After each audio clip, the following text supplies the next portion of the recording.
Hello, welcome back to the screencast. This is Hendershott-Kraetzer again.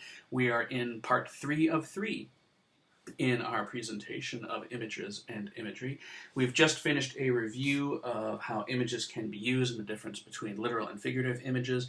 Now we're going into more detail on figurative language and how figures of speech can appear in poetry. So let's get going. Figurative language. Figurative language is using figures of speech, and a figure of speech is basically anything other than what's literal. There's something north of 250 different figures of speech that exist in English and other languages. We're not going to be doing that many. We're going to work far fewer than that. We're going to work simply 6 of the most common ones in English, ones that you are already familiar with. You just haven't thought about them as particularly figures of speech, is what I'm guessing. Poems work with both literal images and figurative, and if you're doing a figurative image, you are using a figure of speech. There are 2 groups of figures. There are figures of comparison and figures of congruence or correspondence. The figures of comparison are simile, metaphor, personification, and apostrophe. The figures of congruence or correspondence are synecdoche and metonymy. Simile is the expression of a direct similarity using such words as like, as, or than between 2 things usually regarded as dissimilar. So there's kind of 3 things going on with simile. Is expression of direct similarity, so you're saying 2 things are like each other. You are using, so that's 1. 2, you're using a word to express that similarity, like, as, or than. And the things are usually regarded as dissimilar. Simple comparison using the word like isn't an example of a simile. It has to be this element of dissimilarity, things that are dissimilar being made similar through the use of a word like, as, or than. From Wilfred Owen's poem. Bent double, like old beggars under sacks, knock-kneed, coughing like hags. They aren't actually old beggars under sacks. The soldiers are carrying rucksacks, so the poet compares one to the other to give you an idea of the physicality of the loads they're carrying and the type of movement they have going on. It's an expression of similarity between 2 things that are not alike. Soldiers at war, beggars, not normally the 2 things that you would associate with each other, coughing like hags. Hag is a great word. So you get the idea of a little old woman, little old witch woman, hacking away and coughing, this kind of phlegmy, deep in the chest cough. Gives you the idea of what they are like. Wrecked, ruined, run down, old, before their time. Over in the United States, written about 30 years later, after Dulce et decorum est, is Langston Hughes' Harlem. What happens to a dream deferred? Does it dry up like a raisin in the sun, or fester like a sore? The poem goes on from there, but these are 2 great examples of similes. A dream deferred, is it dried up like a raisin in the sun? So think of, a raisin, which is just a dried up grape, drying out even more the more it's left out in the sun, or fester like a sore, just getting more and more rotten. Through the use of similes and questions, Hughes gives you idea of Harlem, and here he's referencing the Harlem Renaissance, of this idea of a black culture that is vibrant and self-sustaining, being put off. What's going to happen to that thing? Through simile, Hughes gives you the idea of what could be happening inside this particular culture because of these delayed dreams, these put off hopes for your people and your children and your families. Metaphor. It's very similar to simile. It's more direct, and some people would say it's more powerful. Metaphor is 2 things usually thought to be dissimilar that are treated as though they are alike and have characteristics in common. So what's the difference between metaphor and simile? Notice it doesn't use a comparative word. There is no like, as, or than in a metaphor. It is a direct comparison between dissimilar things. So simile is regarded as indirect because of the comparative word, whereas metaphor is a direct establishment of a relationship. And again, the key here is dissimilar things. Comparing a Honda to a Toyota is not a metaphor. Because the two of them are so similar in nature. Comparing a piece of software to a Honda and another piece of software to a Porsche is more metaphorical, because software and cars are not similar at all. So it gives you an idea. It'll get the job done, it's perfectly reliable and like that, but it ain't fancy and doesn't have all the bells and whistles, is what that metaphor would get you. Some examples. And again, from Langston Hughes' Harlem. What happens to a dream deferred? It's the same, I'm quoting the first line again. What happens to a dream deferred? Maybe it just sags like a heavy load, or does it explode? So after a series of simile-based questions, and the last one, last simile in the poem is, maybe it just sags like a heavy load. And then Hughes hits you with a metaphor, or does it explode? The metaphor here is a dream deferred is a bomb, or it could be a bomb, and it could go off. Rather than saying it's like a bomb, he is saying, by asking whether it explodes, he's saying a dream deferred could be a bomb. It is a bomb. It is an explosive, dangerous situation. That's a metaphor.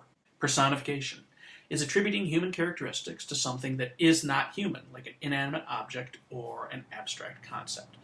Again, here from Wilfred Owen's Dulce et decorum est. Till on the haunting flares we turned our backs, and towards our distant rest began to trudge, men marched asleep. Many had lost their boots, but limped on, bloodshod. All went lame, all blind, drunk with fatigue, deaf even to the hoots of disappointed gas shells dropping softly behind. Okay. Personification. Flares don't haunt you. Flares are just flares. They just light stuff up. That's what they do. They don't have the power to haunt anything. That's an example of personification. Granted, the human thing, the human element here is a ghost, because ghosts haunt stuff, but still it has that human characteristic. A little bit later on, disappointed gas shells dropping softly behind. Gas shells don't feel emotion. They are inanimate objects. The fact that they could feel disappointed, what are they disappointed about? Because they're not dropping on the troops and killing them. Apostrophe. Not what you think. You would think an apostrophe, oh, that's that punctuation mark that I have all that trouble with in it's, and there, and in possessives and things like that. No.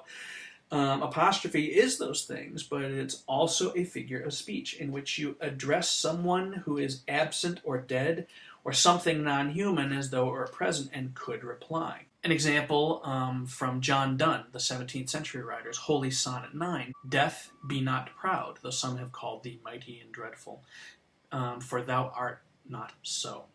I just noticed another typo in the slide. I do apologize for those. There have been several. I need to go back and clean those up at some point. If you regard death as a real being, probably not standing there in front of the speaker while it's being talked to. If you regard death as an abstraction, something that does not have physical form, just a thing that happens to people, the speaker is still talking to it as though it were real, as though death is actually going to have something to say back.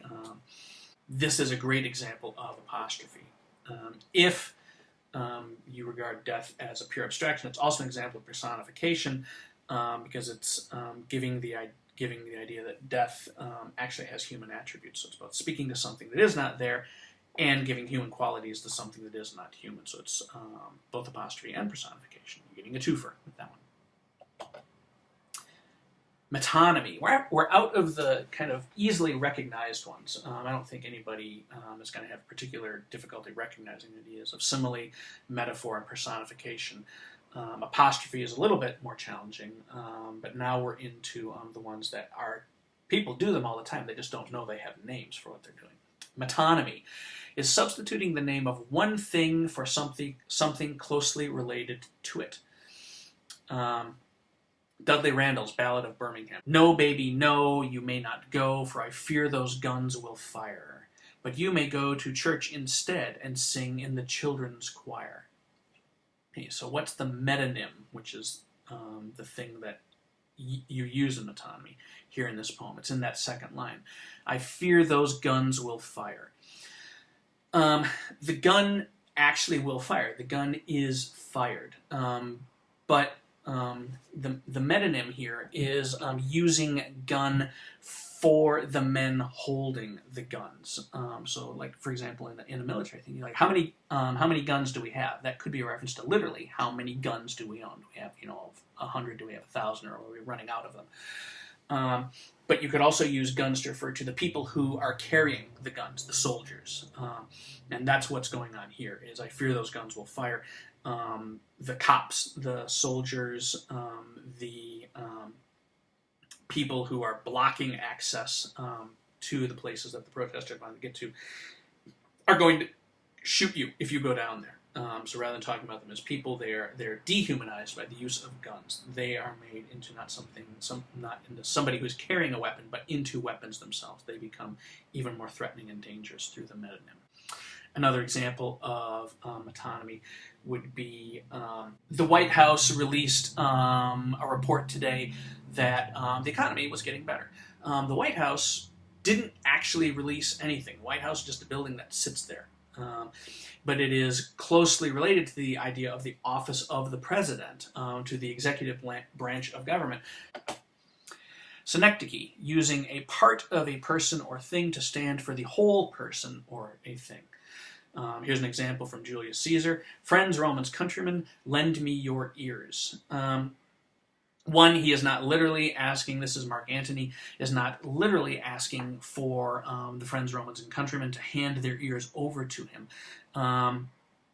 He is asking for them to, he's using their ears to stand for their attention, for their awareness, and for their listening. So using their part I want you to pay attention to me. And A.E. Housman, Terence from Housman's Terence, this is stupid stuff.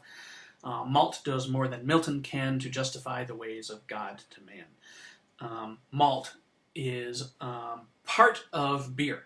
It's not the whole thing. I mean, if you go and eat a bunch of malted barley, all you're going to do is get full, probably. It's what the malt has been used for. So it stands in for the beer in justifying the ways of God to man, rather than Milton, the author of Paradise Lost. Synecdoche is used a lot in misogynist speech. If you think of anyone, I'm not going to use them in this screencast because people are going to be listening to it that I might not want to hear this language. But if you think of body parts of people that you use to refer to people, particularly if you're being really sexist in your language and like that, you get an idea of what it is I'm talking about with that. Synecdoche is very, very common. We just don't think of it as being a thing. It's just a way in which we talk. Another example would be, hey man, great wheels, talking about a car. Maybe you are actually talking about the car. I'm sorry, maybe you are actually talking about the wheels on the car, but probably not. You're using the part of the car to refer to the whole vehicle. Okay, so that's it for Show, Don't Tell. Here again is what we have gone over. We've talked about images and imagery. We've talked about the ways in which you can use images in representative detail to provoke insight, to convey, inspire, or enhance emotion, to embody an abstraction, to communicate an experience, to help readers see connections. We've talked about the idea that images can be literal or figurative or both. And we've talked about literal images and given examples of those, and we've talked about figurative images, figures of comparison, simile, metaphor, personification, and apostrophe, and figures of congruence or correspondence, metonymy, and synecdoche. And the bibliography, so you can see where I got my sources. The Poet's Companion, Guide to the Pleasures of Writing, a series of photographs to illustrate the different senses, and Peter Skokel and Jack Riddle's 250 Poems, a portable anthology. That's where I've gotten many of my definitions. Peter and Jack were my teachers when I was in college, and this great little book they've got is one that I highly recommend to you as a very useful resource. Thank you very much, and hope you have a pleasant day.